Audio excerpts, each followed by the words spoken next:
the village of Eichenbach, nestled deep in the Bavarian Alps, a place of dark forests and darker secrets. Once a year, the moon turned blood red, an omen, a harbinger of dread. Old tales spoke of a curse. They said the blood moon awakened the dead. It thirsted for vengeance.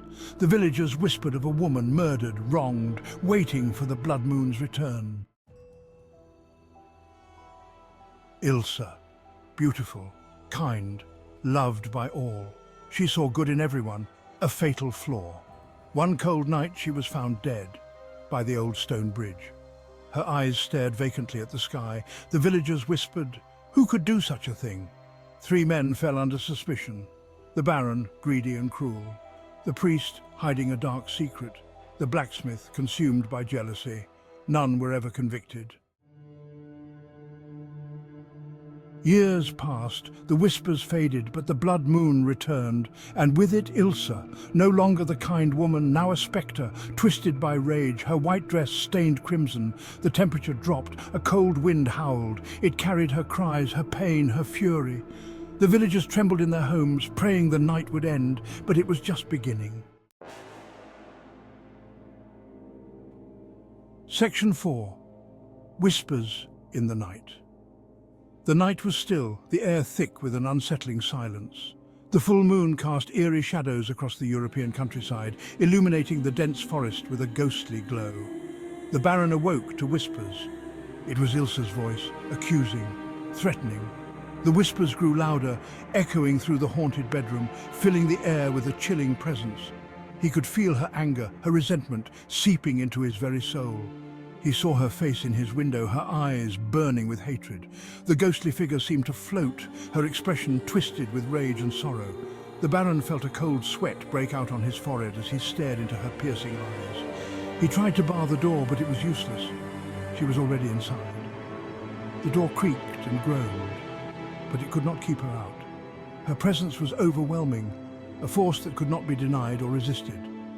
The priest heard chanting coming from the church. He went to investigate. The ancient stone walls seemed to vibrate with the eerie sound, a haunting melody that drew him closer despite the fear gnawing at his heart. There, Ilse knelt at the altar. Her figure bathed in dim light, she appeared almost ethereal, a ghostly vision of sorrow and vengeance.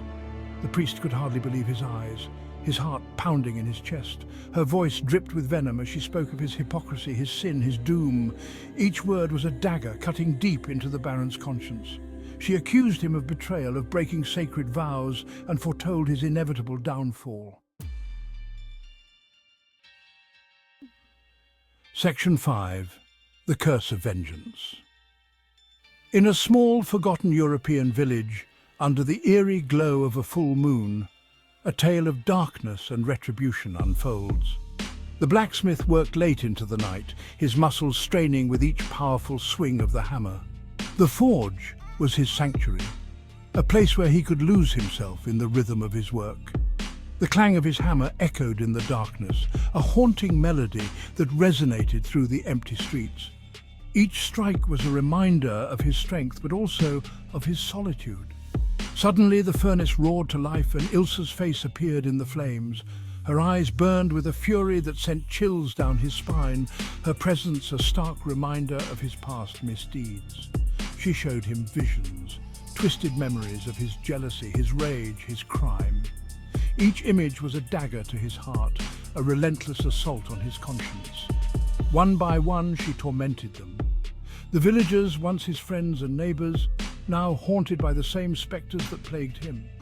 Their faces twisted in agony, their souls trapped in a cycle of torment. Their sins played back before their eyes, their guilt amplified, their sanity shattered. The weight of their actions bore down on them, crushing their spirits and leaving them hollow. They were driven mad, haunted by their past, unable to escape their fate. The curse of vengeance was relentless, a dark shadow that consumed them all, leaving nothing but despair in its wake. Section 6. Forever Haunted.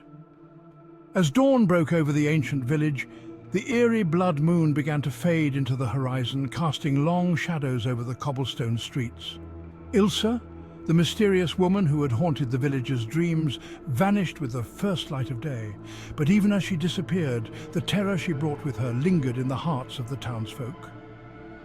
The once proud Baron, now a shell of his former self, was found babbling incoherently in the town square. His eyes, wide with fear, told a story of unspeakable horrors that words could not convey. Inside the grand church, the priest lay lifeless at the foot of the altar, his final prayers unanswered. The sacred space, once a sanctuary, now felt tainted by an unseen malevolence. Down by the river, the blacksmith's body was discovered, his lungs filled with the cold, dark water.